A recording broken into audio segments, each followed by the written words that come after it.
Atheist Alliance International Podcast. I don't make this stuff up. You know, if you put Jesus Christ first, that he'll look after all your bills. It's not fake, it's faith.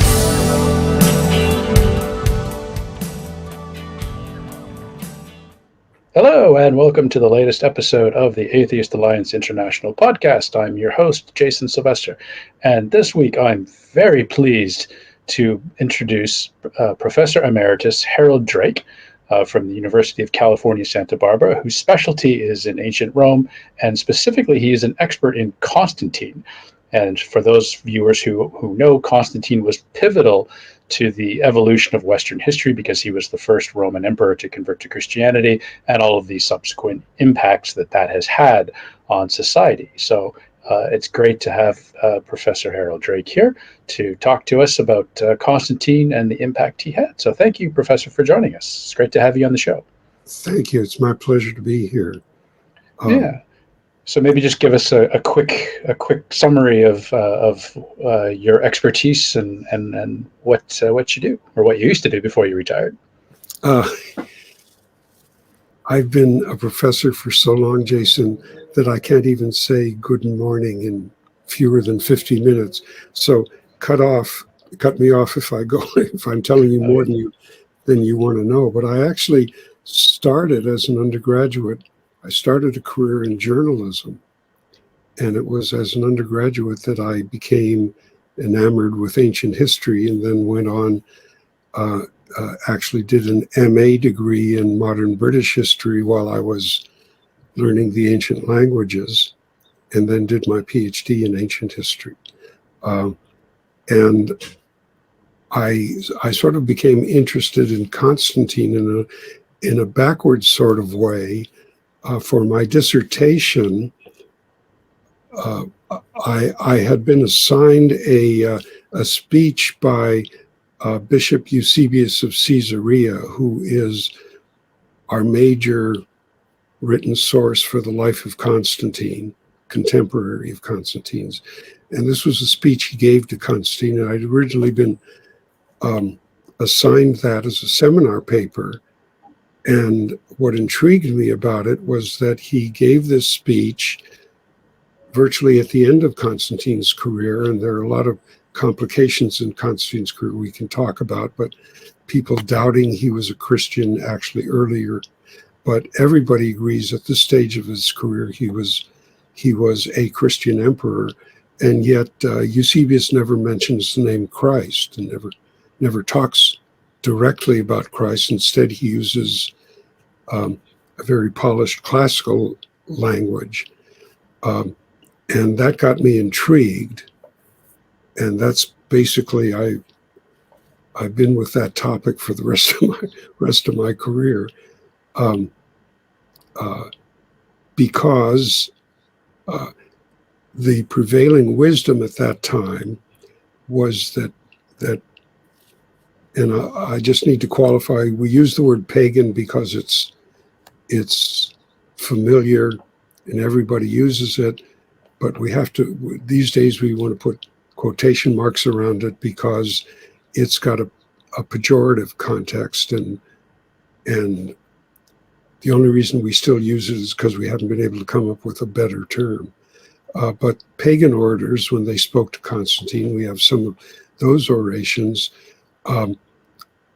also avoided the speaking the word Christ or Jesus, and the common wisdom at that point was that they hated the word so much they didn't want to use it. And my thought was, well, if that's what explains it for them, what explains it for Eusebius? So that's what led me to exploring the career of Constantine. And it is, as you said, it's sort of one of those milestone careers. There are different schools of historical thought. One of them is that human beings matter very little. There are these trends and tides in history. And the other is that individuals make history, which of course was the ancient view, which is why we have so much attention to individuals in surviving scholarship. So there's pretty much agreement that Constantine, one way or another, is a milestone, whether he wanted to be or not. And the problem really devolves around what was his impact. If I'm going on too long. No, I mean, this is perfect. This is great context. Oh, okay. Well, there's, again, if you're looking at the, I won't call them extremes, schools of thought on Constantine, one school says Christianity was just this overwhelming tide and it swept Constantine along with it. If it hadn't been Constantine, it would have been somebody else and it would have come out just the same way. And there's this other school that says Christianity was pretty much moribund. It wasn't going anywhere until Constantine, from his great lofty pinnacle, reached down and pulled it up and made it an official religion. And that's a good point. I'm reminded of. Sorry to interrupt. I want to touch on that. I remember sometime in the last 10, 20 years reading something, and you're probably the perfect person to explain this, that following the wars of, I guess, reunification, for lack of a better term, obviously the people who maybe don't understand that the Roman Empire had been divided into the Tetrarchy by Diocletian prior to Constantine. So Constantine fought these civil wars to reunite the empire under one person, and the empire was in such a disarray, or it was unmanageable following so much turmoil, that he sought out the church, because the church had an organization in place that was something he could call upon to help him administer the empire. So is there any credence to that school of thought, do you think? Well, there's always something in virtually any argument. And the one I think you're referring to is by Jacob Burckhardt, a Swiss historian in the middle of the 19th century, who wrote a book called The Age of Constantine the Great. And many parts of that book are still worth reading, and his take on Constantine is worth reading. But he assumed that belief wasn't an issue. And I'm trying to remember his famous phrase, which was that when you're dealing with a figure like Constantine, and this is a little earlier than Nietzsche's idea of the Superman, but this is sort of maybe a proto-Superman idea in Burckhardt. When you're dealing with somebody at this level of a will for power, it's simply irrelevant to think in terms of what he believed and what he didn't believe. What he saw is what you just said, an avenue to consolidating power.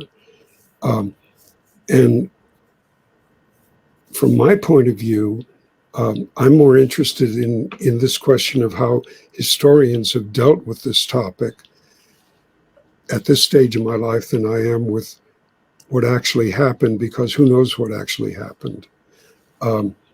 But from my point of view, what Burckhardt did was create an artificial divide between a religious and a political understanding of Constantine.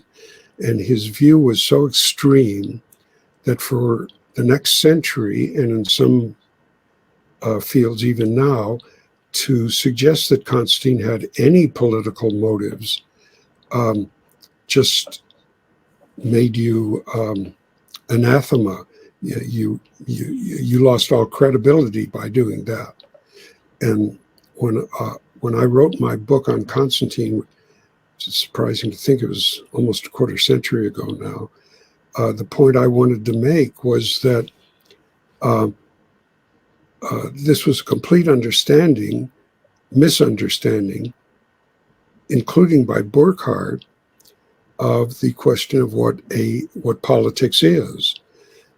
A political understanding or a religious understanding was all based on the question of, was he sincerely converted to Christianity? And Burckhardt said, no, of course not.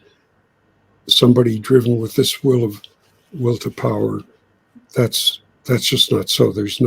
So then scholarship became, in fact, I think it might have been Burckhardt who said, show me one atheist in that century. Oh, no, this was one of the responses to Burckhardt that said he'd completely ignored the religious context of that world and said, show me one atheist and I'll entertain your idea. Well, I could show you plenty of atheists, but who knows? But it made any sort of a political approach, as I said, illegitimate.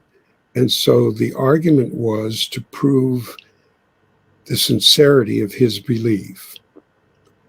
And the funny thing about a historical argument, and the part that intrigues me the most, is drawing the distinction between facts and then what you do with the facts.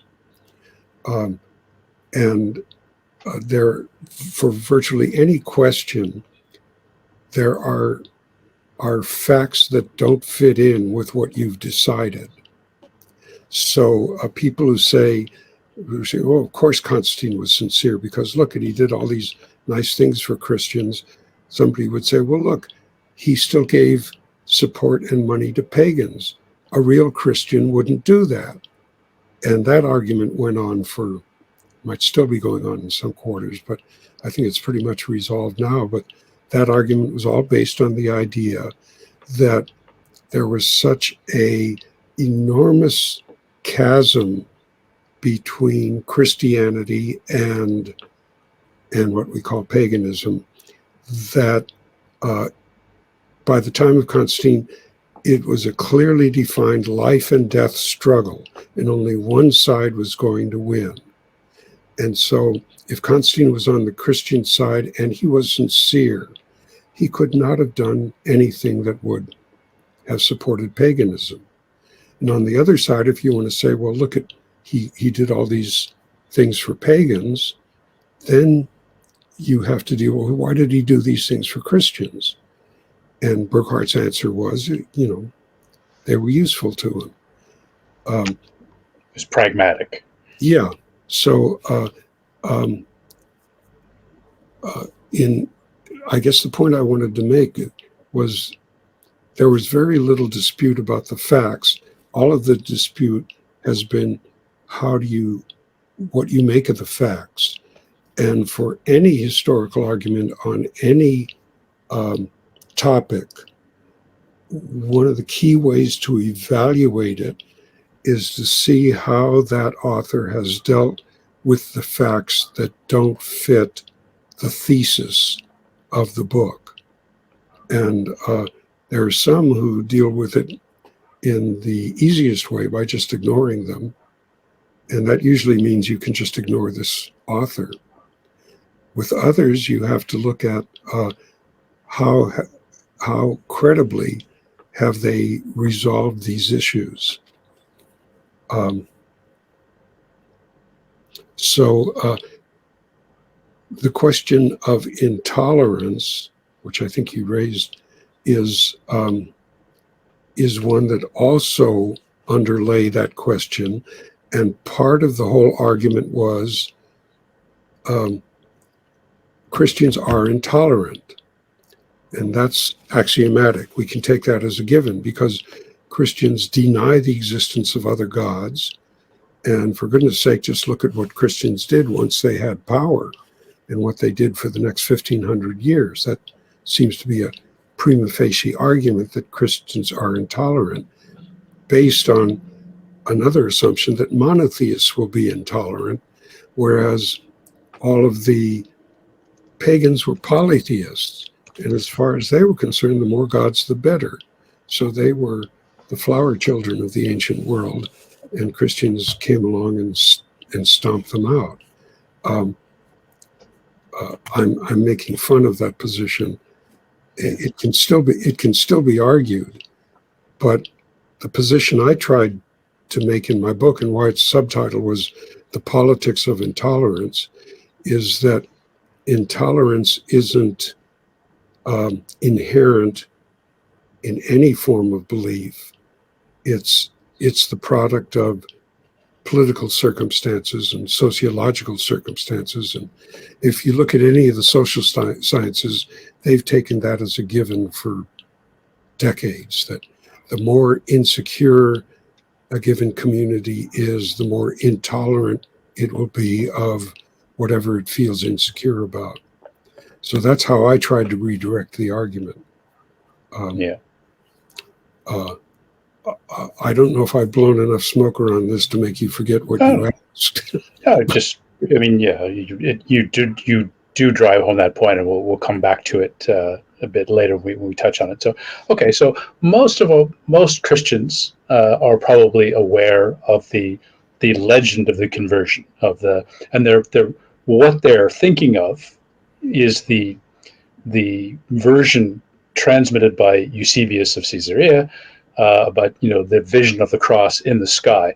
However, what was new to me in your book, as you mentioned, the book, and we'll plug the book, Constantine and the Bishops, The Politics of Intolerance. There'll be a link in the description if people want to go find it on Amazon. So I was quite intrigued, and I've made some notes here, so let me just read them. What I was not aware of, there's actually 4 different versions of Constantine seeing visions. So the first one was in 310, following his defeat of Maximian's attempt to reclaim his position as Augustus, that there was an oration where he had an encounter with a divinity, but in this case it was Apollo. And then in 313, after another battle with his new ally Licinius, there was another oration, and it's in the Latin panegyrics, where once again there was divine intervention in his victory. And then we have Lactantius in 315, who Constantine has a dream. And in the dream, Constantine was advised to make a heavenly sign on his shields, but not the cross, that it was the slanted letter X with the top of the head bent round, and we'll come back to that. And then we have in the Vita Constantini by Eusebius, the point of the vision of the cross, and then I'm just going to quote here directly from your book: "A small but important discrepancy is often ignored. Although his vision was of the cross, it was not a cross that he adopted as the symbol of his divine tie, but a monogram composed of the letters Chi Rho." So what we have here is what it seems to me is a very vision-prone emperor, with the vision of Apollo, the divine intervention, Lactantius with the vision in a dream, whereas in the later retelling by Eusebius, it's the vision of the cross in the sky, like while he's awake, but not in a dream. So we have 4 different versions here. You make the point that Eusebius has heard this directly from Constantine. So as I was reading this, I'm reminded of that maxim: never let the truth get in the way of a good story. So in my understanding, Constantine's story is evolving, as he's retelling it over the decades, and by the time he's telling Eusebius, it's now the vision of the cross in the sky in later decades. You kind of have the same sort of impression that he's kind of like a master storyteller, and he's embellishing the truth, and it's the legend is growing with each retelling. I wish I'd kept some paper here, so I could have taken some notes. I'm not sure I'll remember everything you wanted to say. I did remember what I wanted to say, just to finish up the discussion of Christianity, that one of the very big changes has been that we're now aware there were many Christianities in the 4th century. Previously, and largely because of Eusebius's influence, he wrote the first history of the church, in which he just had a line of orthodoxy and various heresies that had to be dealt with over the centuries. But most scholars are aware now that there were many different Christianities, some of them with how they understood Christ, others with how they related or should relate to the Roman government. And that's partly what's really important for understanding this period and the context of the period. And the thing I would start with your question about his vision is that we need to understand that, particularly at this stage of Roman history, for reasons that are not entirely clear, but in the 3rd century there came to be greater emphasis on the support of divinity for the success of any Roman emperor. That had really been there from the start. Octavian, Julius Caesar's heir, also cultivated an association with Apollo. And for the next 3 centuries, as I think you mentioned, emperors were head of the Roman state religion, Pontifex Maximus. And it's just that wasn't emphasized to the extent that it came to be during the course of the 3rd century. So I would say that Constantine's vision has to be put into that context of demonstrating a close personal relationship with a deity. Came to be an important part of defining the legitimacy of an emperor. The second part of that relationship was a belief that we haven't really held for several centuries, that divinity, however you define it, intervenes in human affairs on a day-to-day basis, so that you have to have a divinity who supports you, but also a divinity who is powerful enough to take care of your enemies and make sure you always beat them. So what is really happening with Constantine is not introducing a new idea that there's a divinity that supports the emperor.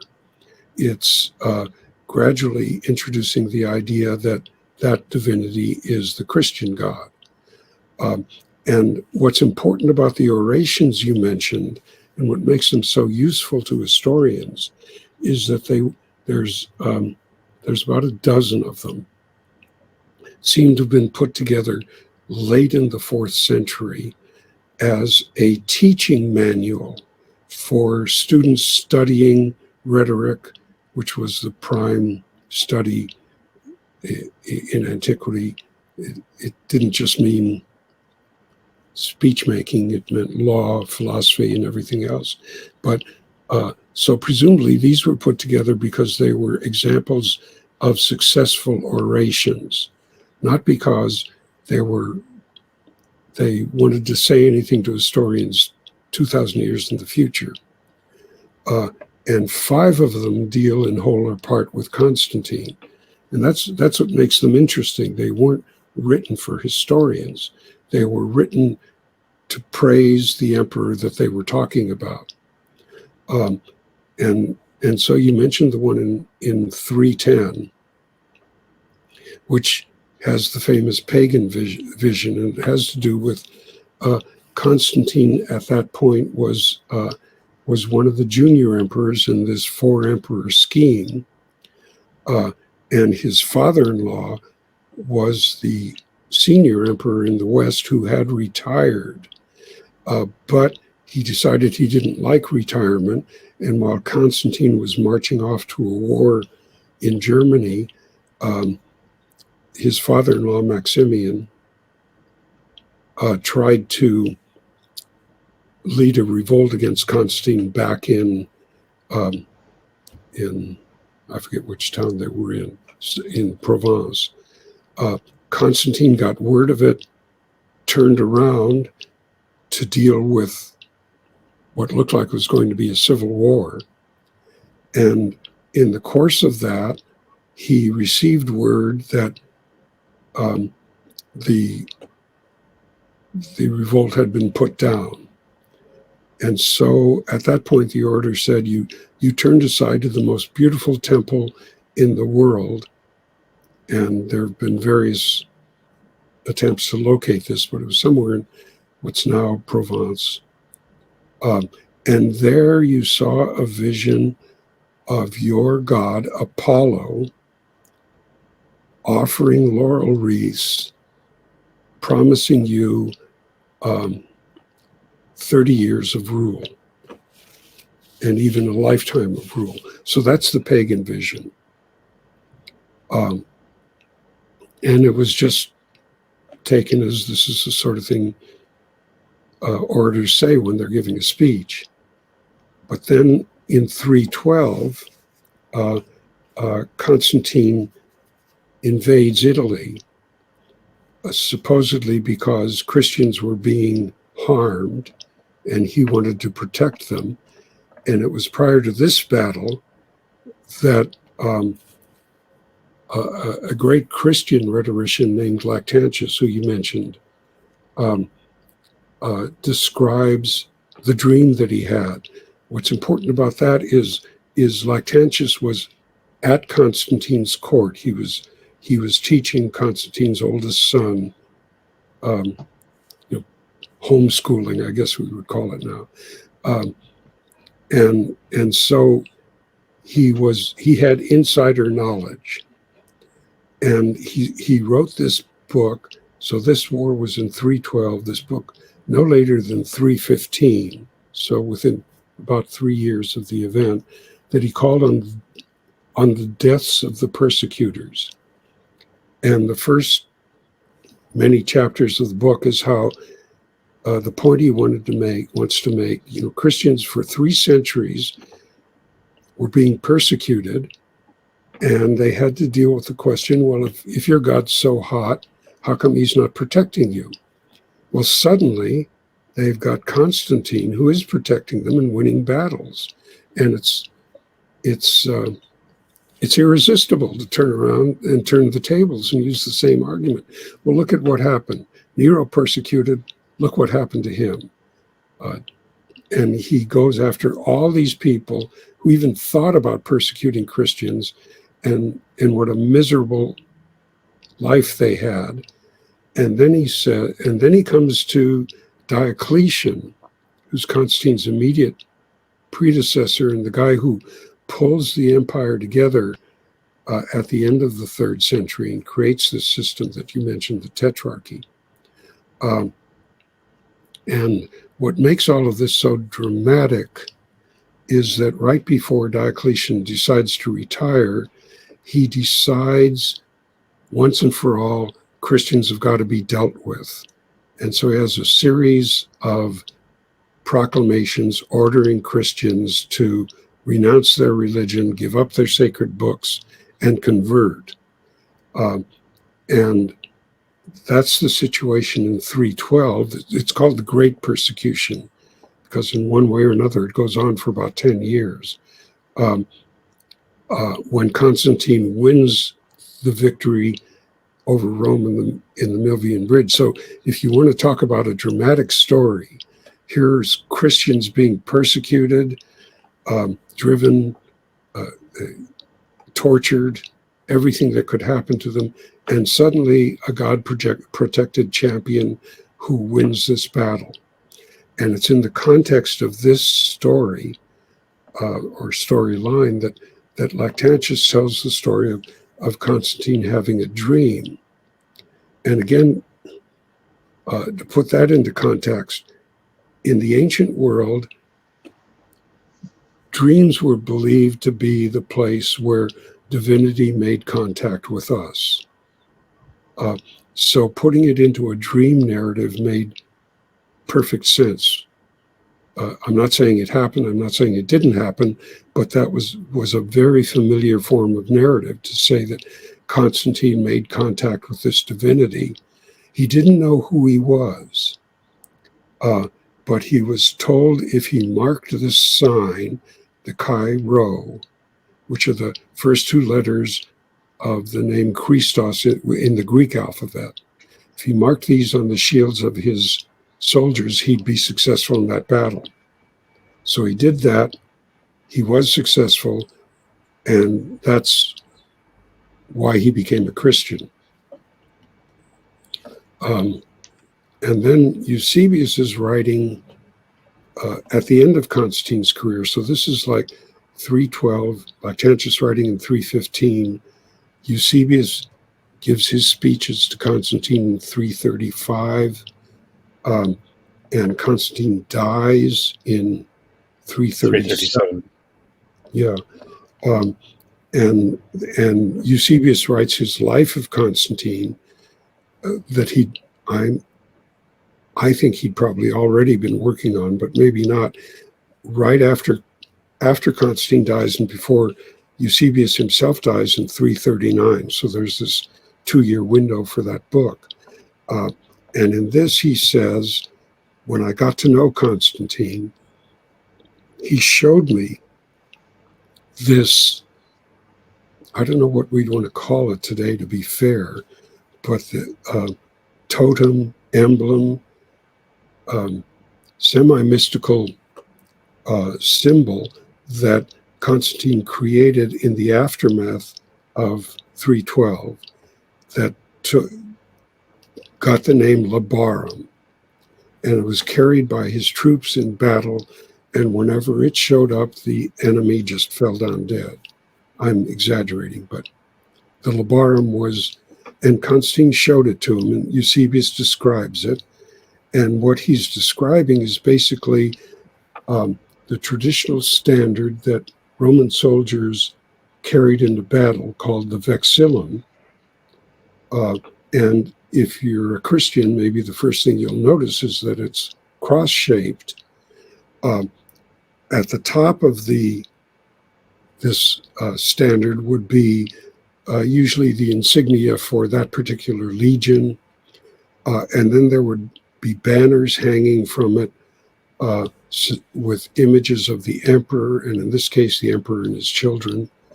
And Eusebius describes that, and he says that on the top of it, there was this laurel wreath, and within the laurel wreath was a Chi Rho. And so he says Constantine was showing him this, and then tells him this story that he says, if I'd heard it from anybody else, I wouldn't have believed it. And it's hard to believe now, but I can tell you that this comes straight from the emperor's lips. So if there's any credibility, it's that Eusebius himself is distancing himself from the story. And he's saying, this is the way Constantine told it to me. Now, for people who want to pursue this, there's an excellent scholar at the University of Michigan named Raymond Van Dam, who's written several studies. And one of them, of course, I'm forgetting the name right now, but it's called something like Remembering Constantine at the Milvian Bridge. And it's going into all the various iterations of this story that Van Dam says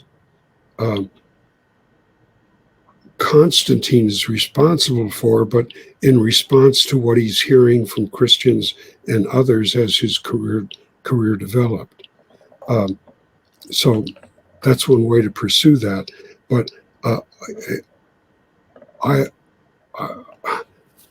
Eusebius is one of those people who it's, Jacob Burckhardt, the guy has this very, very secular view of Constantine. So you can imagine what he has to say about Eusebius. And at one point, he calls him the most thoroughly dishonest historian of all antiquity. And all that really means is he doesn't agree with what Eusebius is saying. And Eusebius should have been saying what Burckhardt in the 19th century was saying. But again, it's Eusebius isn't seldom lying about facts. He might misunderstand or have a wrong fact, but he's not deliberately distorting facts. It's how he puts them together and what he makes of them. And the most interesting thing I find about Eusebius is the way even seasoned scholars will prefer what Eusebius says about a document that he then quotes in full. So you've got the document, which is the fact, and then you've got what Eusebius says about it, which is the interpretation of the fact. And scholars will take Eusebius's interpretation and ignore what Constantine is actually saying if you just read the document. So Eusebius puts a heavy Christian spin on everything, but and for a long time there was doubt cast on the genuineness of the documents, but that was solved more than half a century ago, and no one now dismisses the authenticity of the documents. And Eusebius isn't lying about them. It's what he saw in them, which is different from what you would see in them and what I would see in them. So the story of the legend continues to evolve, and one of the things you'll get from Van Damme and others is how the legend continues to evolve. And this is interesting. One of the ways it develops is via a namesake of yours. The Bishop of Rome, around 315, was named Sylvester. And a huge legend develops around Sylvester as the Pope who converted Constantine to Christianity. And part of that legend is that as Constantine left for his new capital he was building in the east, Constantinople, he gave all power over the West to the Bishop of Rome. It's called the Donations of Constantine. Yeah. So, the legend continues to grow. And I think there are things we can look at in the legends, but historians have always got to remind people, I think, that just like every discipline, we have a certain toolkit that we can use. And our tools are very, very good for identifying sources of information and for evaluating those sources of information. And somebody using history in another field will say, okay, I've read this book and this is what happened. Whereas a historian will say, well, this book was written by this person in this context, and it was dealing with these things. This is what good about it, this is what bad about it. We do that second nature. We do it all the time. So the question of evaluating sources is what distinguishes what historians do, and we've got developed pretty good tools for doing that. What we're absolutely no good at is trying to say whether a supernatural phenomenon is real or not. We just don't have the tools for it. More times than I like to admit, historians compensate for that by doing what Monty Python group would have called wink, wink, nudge, nudge, saying, we have no proof that this vision occurred. Wink, wink, nudge, nudge, meaning, of course, it didn't. but we have no proof that it didn't occur. All we can really say for certain is that Constantine had a lot of visions. And even Eusebius says, before every battle, he went into his tent, he prayed for a vision, and he got one, and then he would go out and start the battle. So if you want to put it in the immediate context, this is a guy who had a lot of visions. If you want to put it in a little broader context, this is a way that an emperor established legitimacy, close relationship with a divinity who in turn supports him here on earth. That battle of the Milvian Bridge, one thing that's interesting about it was in October of 312. And let's see, I think it was in February of 312. So 4 months later, Constantine meets in Milan with the then Eastern Emperor, a man named Licinius, who he makes a formal alliance with. And in traditional Roman terms, they seal that alliance by Licinius marrying one of Constantine's sisters. So there's a family relationship. And a coin, beautiful gold coin, that Constantine issues as a sort of a commemorative token for this. These sort of things would be made and they would be handed out to high officials, senior leaders in the army.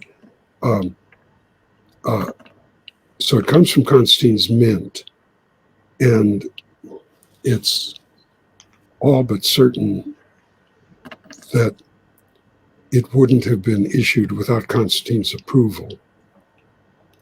On what we call the heads, the obverse of the coin, is a picture of Constantine in a side-by-side profile with a god who's wearing a helmet with reins, like the medieval Burger King helmet, which was the solar helmet that identified a god called Sol Invictus, the incomparable sun, also Apollo, one of the guises of Apollo.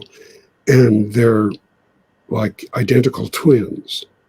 Going back to that oration in 310, it's another thing that order said. You saw this image and you saw your own features in this image of the god Apollo. So right after the traditional time of his conversion, he issues this coin that, as far as I know, there's only one exemplar of it. It's in the Kunsthistorische Museum in Vienna. It's an absolutely gorgeous piece. That still celebrates his close relationship with the divinity, but that divinity is Sol Invictus. And his coins prior to that time had Sol Invictus on them. So there's an undeniable continuity. The question is, what do you make of that continuity? Yeah. And that brings us to the next topic of the church and state. And as we talked offline, its context is important. And as we mentioned earlier, the Roman emperor is the chief priest of Rome, the Pontifex Maximus, which current people would say, hey, but the Pontifex, that's the Pope. But that was the Emperor Gratian, who was emperor around 367 to 383. Gratian refused the office, and then it was later picked up by the popes in later centuries and adopted. But regarding church-state religion, again, quoting from your book, there is no conceptual category existed for their separation. In ancient thinking, the state itself was, at least theoretically, a religious institution intended first and foremost to maintain the goodwill of the gods. And then you in another section you say its primary purpose is to please the gods. This was accordingly the primary purpose of public officials. Roman rulers are responsible for maintaining the Pax Deorum, the peace of the gods. It was natural both for Constantine to assume a position of leadership in the Christian organization once it became one of Rome's legally recognized religions, and for Christian leaders to accept him in that role. So that there really is no separation of church and state. His calling on the gods, associating with the gods, is all wrapped up in this persona of the emperor as maintaining the Pax Deorum and being the Pontifex Maximus, which is why then he's well within his rights to have called the Council of Nicaea to deal with the squabbling bishops and their arguments over minutia, which were not pleasing to him. You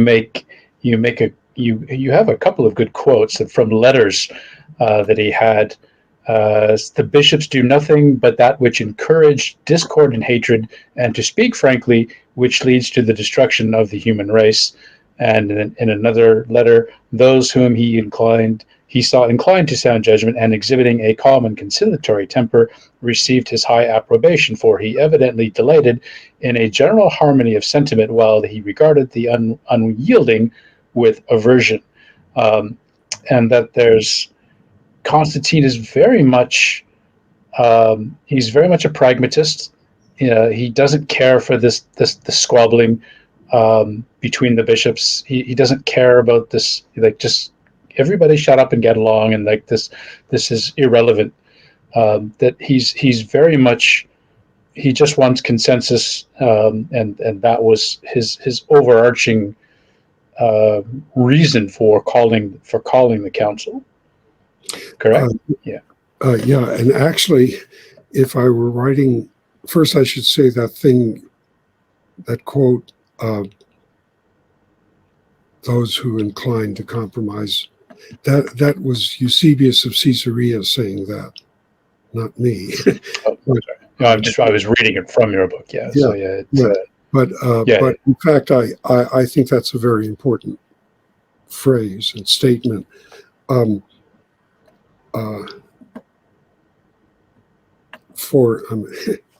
having a moment here. If I were writing that chapter now, I would be a little more nuanced. I don't think it was a matter of course that Constantine would intervene in the church, and I don't think it was a matter of course that the church would let him do it. And the context for all of this is, again, that problem in North Africa, where there was a big dispute going on, and almost immediately, as soon as that battle was over, Constantine starts getting peppered with problems arising out of that. He's the highest judicial authority in the land, the highest religious authority, the highest everything in the land. So to resolve it, he makes use of a precedent, which is about 50 years previously. There'd been a big dispute in Antioch in the eastern part of the empire, and bishops there appealed to the then emperor named Aurelian for his support. And this is one of the key things that changes. You have a church, but it has no enforcement powers. It made a decision, but this guy they decided against said, so what? So they asked for the emperor's support. He in turn turned it over to the Bishop of Rome and said, whatever the bishops of Rome and Italy decide, I will enforce. So there's a precedent for Constantine, and that's what he does with this problem.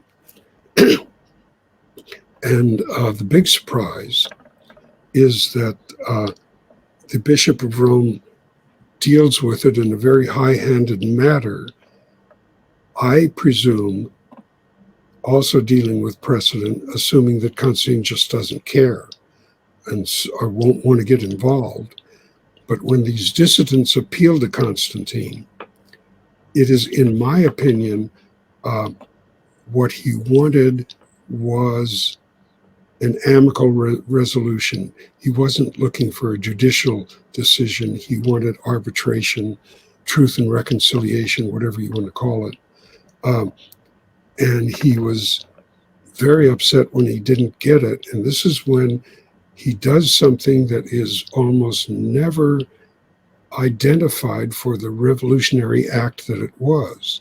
On his own authority, he summons a council of all the bishops under his control, meaning the Western Empire, and he tells them to come meet in Arles to resolve this issue.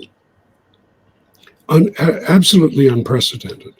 And one reason why enough attention isn't given to it is because those bishops in that council take the Bishop of Rome's side and say he was right. And from that point, Constantine accepts their decision. And so it's taken for granted that, it was no big deal that he called this council. But it's the first time a Roman emperor ever personally intervened in Christian affairs in this way. They intervened in plenty of other ways, like go out and kill them was a good way. But Constantine does it, and what he got out of it was he realized a broad a consensus of support. And nobody could say, oh, this is just that Bishop of Rome acting on behalf of his buddies. And he realized that that was the way to treat these kind of problems. And that's what he turned to when he took over the Eastern Empire and found out there was this other problem. And so convened the Council of Nicaea.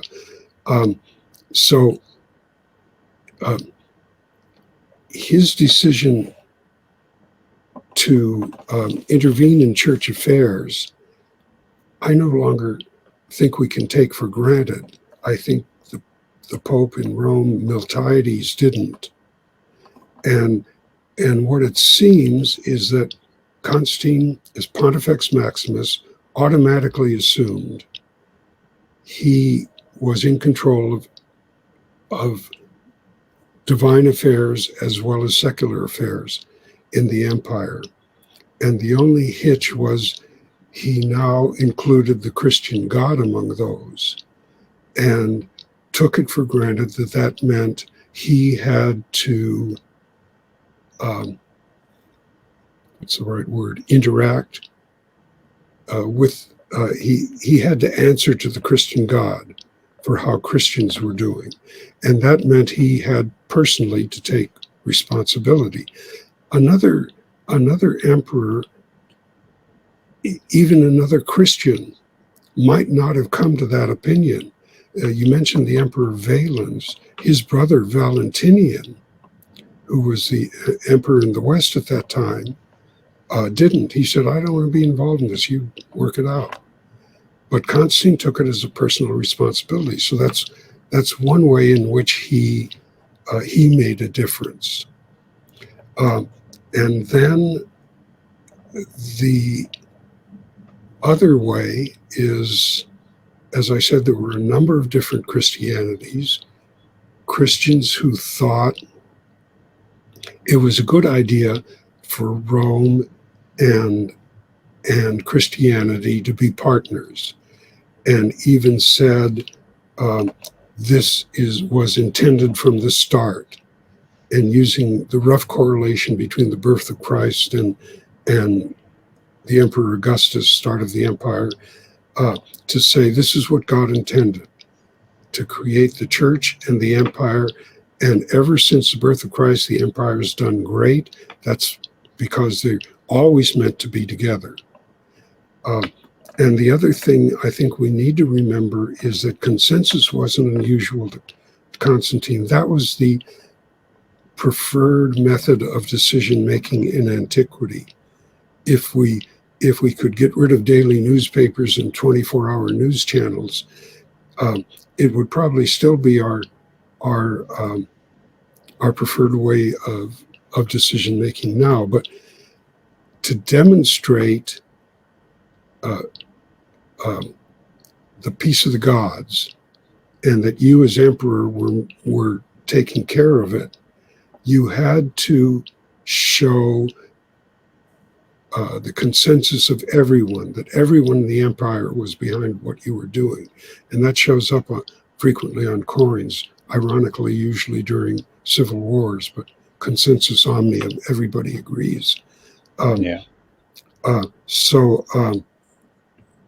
Constantine wasn't doing anything strange about that. He was just including Christians in that, and that's why I think Eusebius was talking in terms of the church, but I think you can actually make it broader, and that Constantine, of course, sought consensus. And I'm embarrassed to say in that book, I made fun of the letter that Eusebius quotes. He writes it to the two main adversaries in this theological question and says, this is really silly. There's no reason to get involved in this. There's no point of Roman law that's involved in this. That's a key point of this that I neglected, because saying the relationship between the Father and the Son and the Christian Trinity isn't worth the time. Certainly sounds foolish today, but he was making a very good point. And he goes on to say, whatever you do in your private meetings, I don't care about. Publicly, there's got to be a consensus.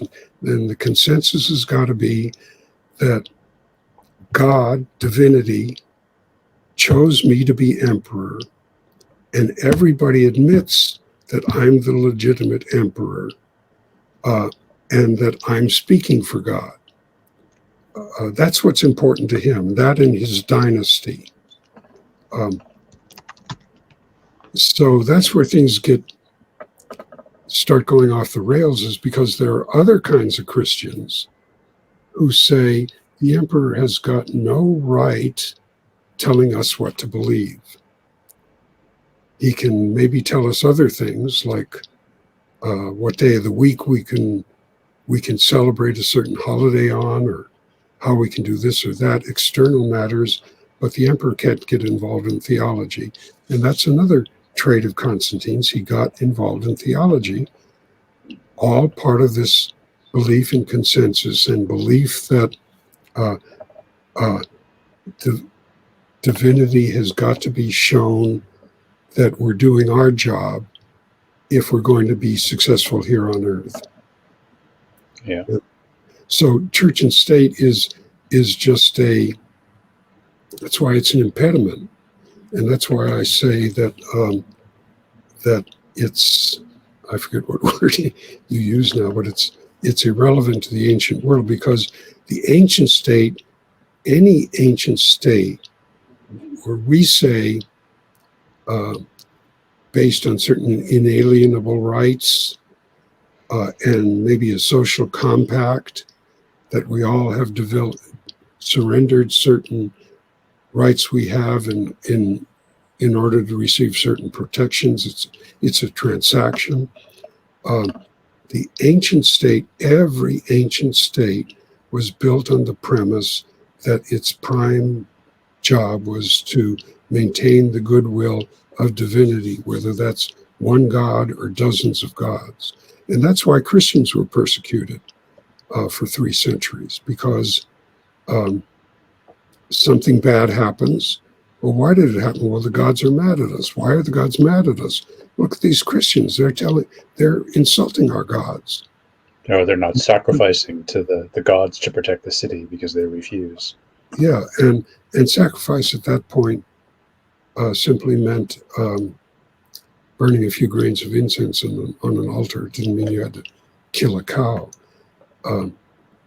But to Christians, also to Jews, this was performing homage to false gods. Jews were an ancestral religion, and they had been given protections by Julius Caesar and by Augustus that they could pray to their God on the emperor's behalf and wouldn't have to perform sacrifices that everybody else had to do. And eventually, 3 centuries later, that's what the emperor in the last persecution, named Galerius, issues an edict as he's dying, saying, this is what we were trying to do. It didn't work. The Christians are just so stubborn. So, okay, you can go ahead and just pray to your God on our behalf. And of course, you wonder why they couldn't have done that all along, but that's the way Galerius tried to resolve the question. So the idea that divinity was important to success in this world is one that we would kind of like to believe in, but in our heart of hearts, we know that God is what is the master clockmaker. I think that's an 18th century, set up the rules of the universe. And now our job is to discover those rules and live by them. But God seldom, if ever, steps in and says, no, I don't want you to do it this way, and does something to us materially. Yeah.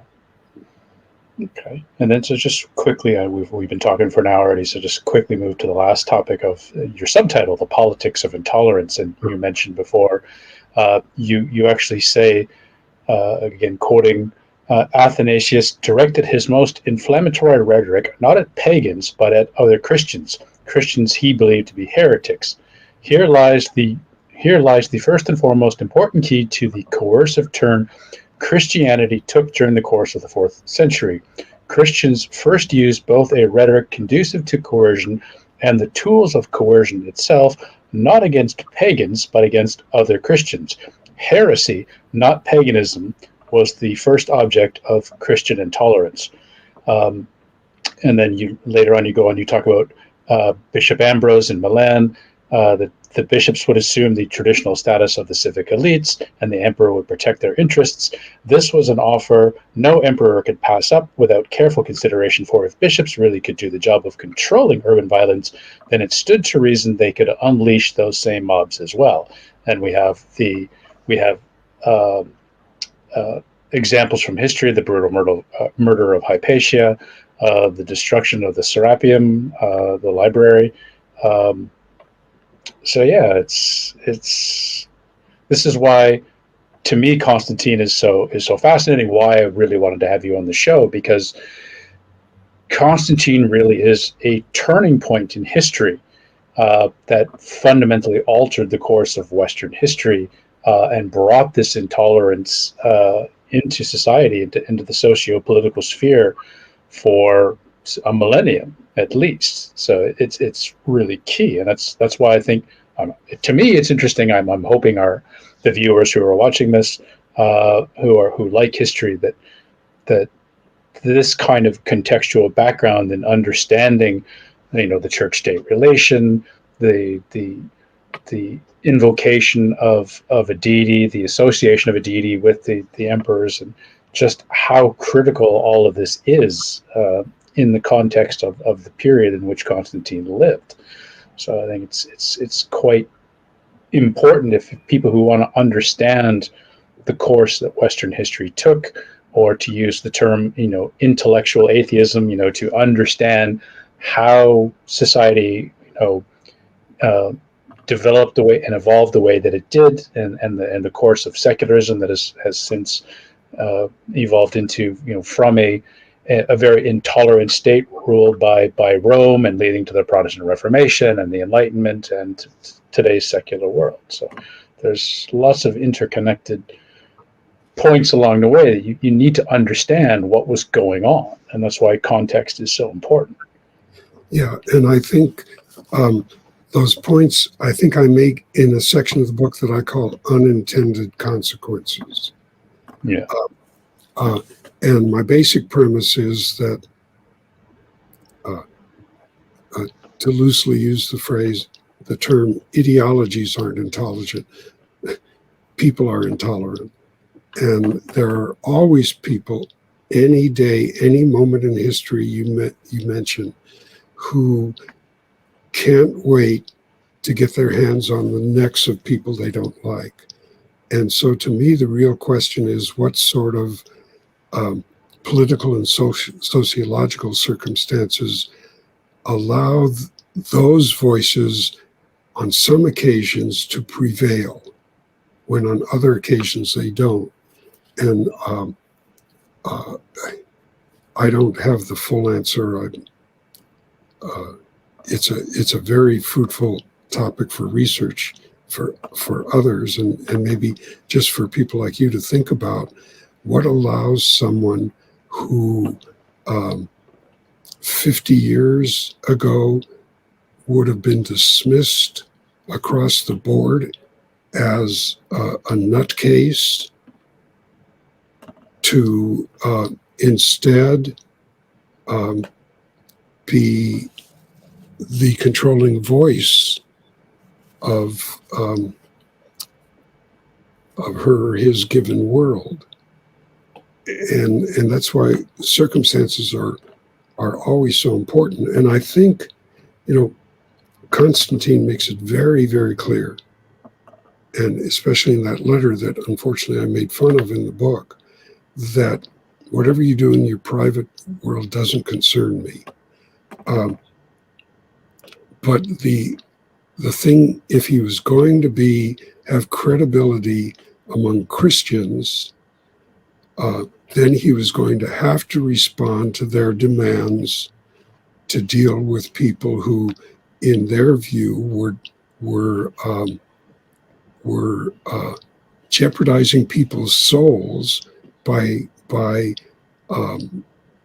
misleading them with regard to the Christian message. And that's why I try. That heresy was, I guess you'd want to call it, the thin edge of the wedge. If you wanted to point to the single difference Constantine made, it was putting the coercive power of the state behind a religion. Well, even that wasn't, no, that it had always been behind a religion, behind the Christian religion, as defined by its bishops. And that leads to the circumstances you described so well. I mean, it wasn't down till the horrendous slaughters provoked by the Reformation that European nations decided to say, we don't have to fight about this anymore. Whatever the ruler's religion is, that will be the law of his land. His realm, his religion. Right. And I'm sure that's a major part of your study of secularism. Yep.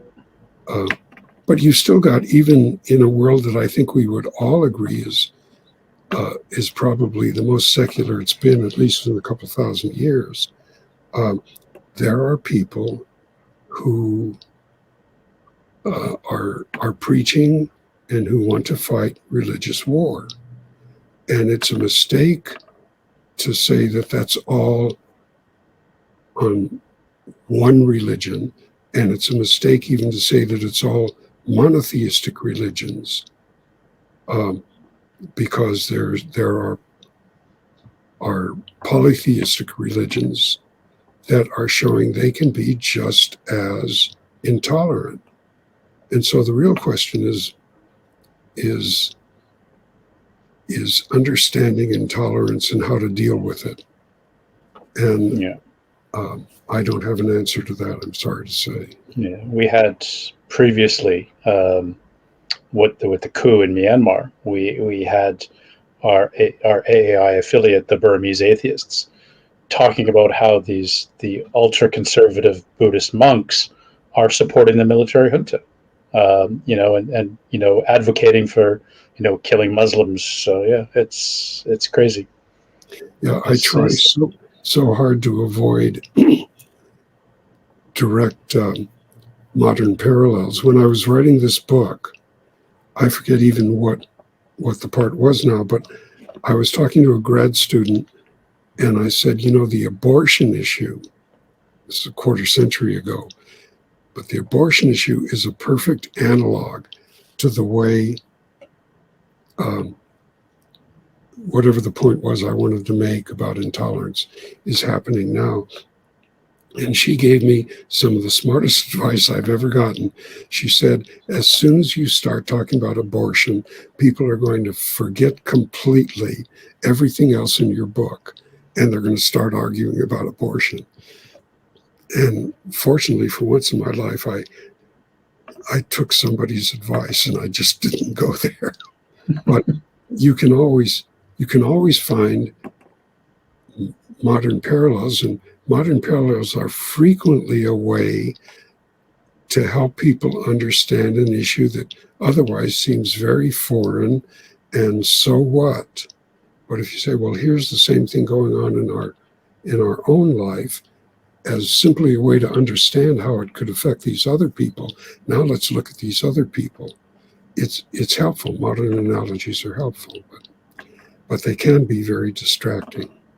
Yeah.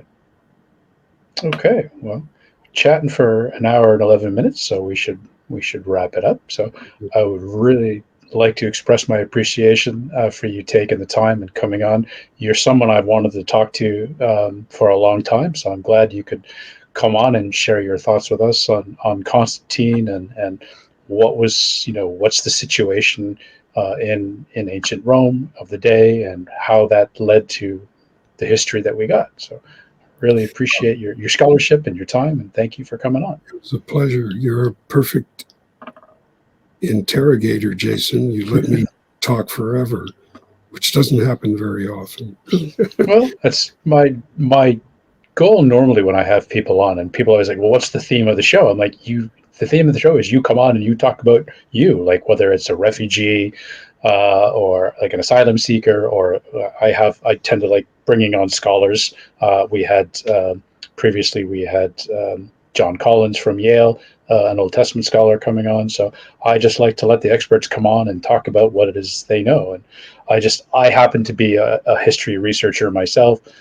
So I often have questions that or I might know a certain part of the history, but I'm not really certain about other bits. And, I like to try to tie them together. So. Well, I have to say, coming into this, I didn't think I was going to have more than 5 minutes to talk about. No. An hour has gone by. Yeah, I was pretty sure this would be 45 minutes to an hour, just because, you have the conversion and the council and the church state and Eusebius. You mentioned the Burckhardt quote about him being the most thoroughly dishonest historian in antiquity. Ramsay MacMullen from Yale mentioned that Eusebius would suppress writings he deemed hostile to the Christian faith, as he thought they should be consigned to silence. So even Burckhardt in the 19th century, MacMullen, a contemporary of yours, he is even taking some exception with Eusebius, and as you said, he's very much pro-church and in his spin. So you got to take kind of a grain of salt what he's saying. But yeah, I knew this would be a long discussion, just because Constantine is such a rich minefield, and because he is so pivotal to Western history, that there's just a lot to cover. And I skipped so much. I skipped a lot of other stuff that was in the book that we could have talked about, but I just knew we would never have time to get to it. So I just have to say, there's MacMullen doing exactly what historians do, pointing out the pluses and minuses. And I take it as a plus that Eusebius says right at the beginning of his work, this is what I'm not going to do. Other people can write about all the good things Constantine did that have nothing to do with Christianity, and people can write about the bad things. I'm going to talk about these things. So I take that as a sign of honesty. And McMullen is perfectly right to point it out and say, this is what he says he's doing, and we've got to keep that in mind when we read his work. Otherwise, you read it and say, oh, look, the simple-minded way of reading a historical source. Look, he was alive at the time of Constantine. He spoke directly to Constantine. What better source can you have? So everything in here must be true. And even if that were so, he's telling you there's a lot of stuff I'm leaving out that I'm just not interested in. Yeah.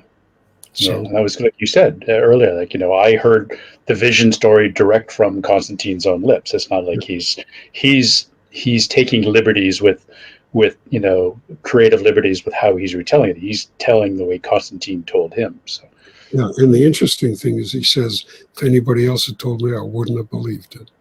Yeah, and that's why I was really fascinated by the bit like Lactantius is doing it, or saying it's in a dream and it's the Cairo, and Eusebius is saying, oh, it's the vision of the cross in the sky, and that's what I'm thinking.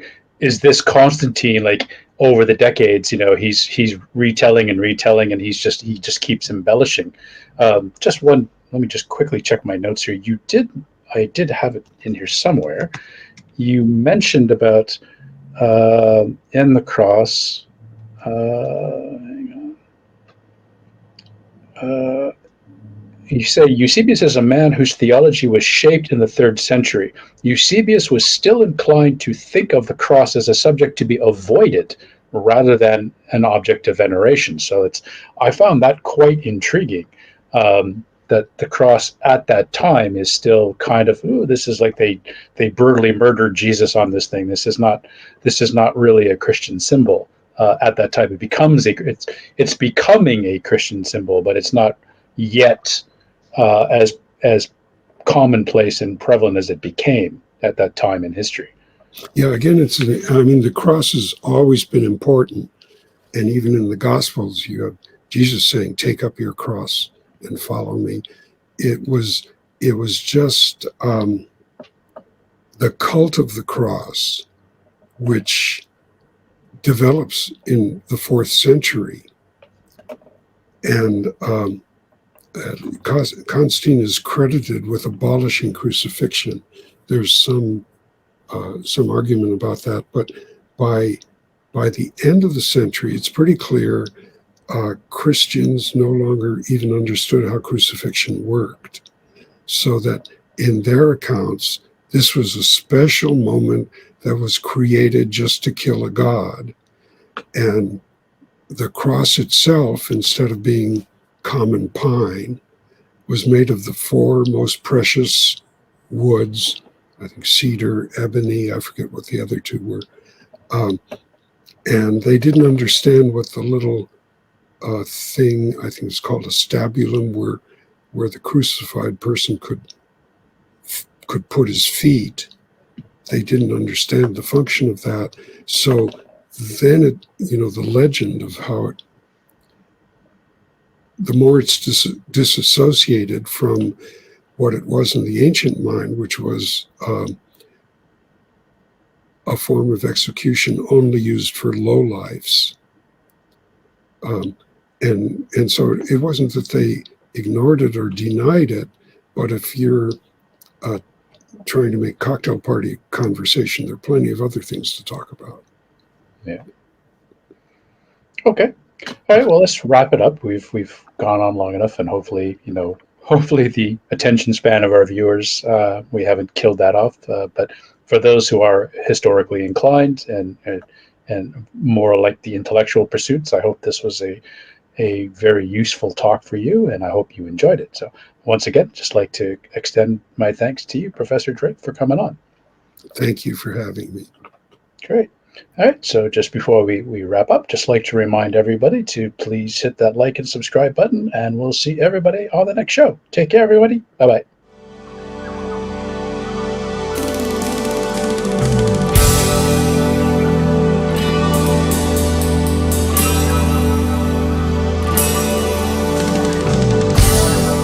The Okay, thanks for listening, and don't forget we're on YouTube, so follow us on YouTube. Just search for Atheist Alliance International, and please subscribe and hit that notification bell. We're also on all of your favourite podcast platforms, so make sure that you follow us on there as well. See you next time.